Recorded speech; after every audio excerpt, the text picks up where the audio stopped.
Next week is World Communion Sunday, which is a day when we break bread in the sacrament of the Lord's Supper, knowing that Christians all over the world are doing the same. It reminds us that this table and the table at the chapel, these don't just belong to us, they belong to God, and they connect us with believers in all times and in all places.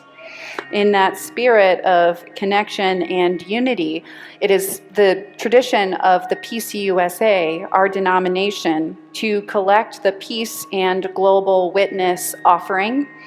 This is a unique offering because half of that money we collect will go to the national church and the work that they do both here and around the world for peacemaking and global witness. 25% will go to presbyteries like our own, Salem Presbytery, and the work that they do, and 25% will stay here.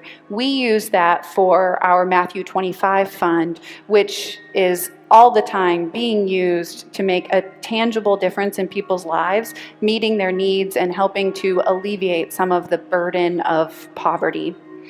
One of the initiatives supported by this offering is a nonprofit called Guns to Gardens.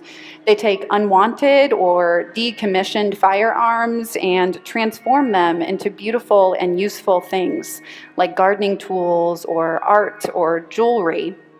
This program nurtures peace and growth instead of violence. It grew out of a Presbyterian church, Crescent Hill Presbyterian Church, out of their intergenerational Sunday school program about 5 years ago. And now it connects churches across denominations and includes synagogues as well who work with them as partners.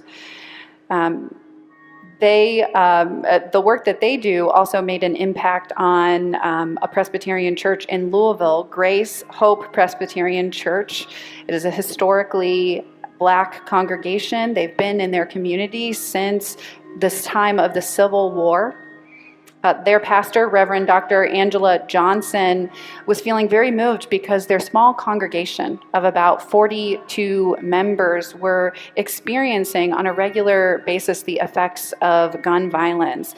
And so she connected with Guns to Gardens so that they could put on a program that would help them feel resilient and to also resist the effects of violence in their community.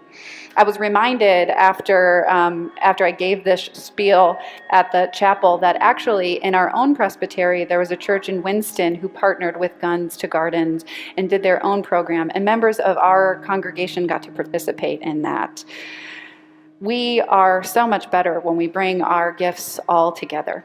We are called to be peacemakers. We are called, just as the hymn said, to be creators of justice and joy. We do that when we share our gifts generously. And so maybe next week you'll place something in the envelope for the Peace and Global Witness offering. Maybe this week you could place something in the offering plate or in the Little White Church in the narthex or give online. Maybe you'd like to give your time and make bagged lunches for Wilkes Ministry of Hope, or offer your talent, whatever that might be, to the Gifts That Help Others Christmas Bazaar. There are so many ways that we can give to fulfill our calling to make peace and justice and joy in the world. So in this time of reflection, let us all commit our gifts in whatever way we're feeling led to share, and then we'll offer them in prayer.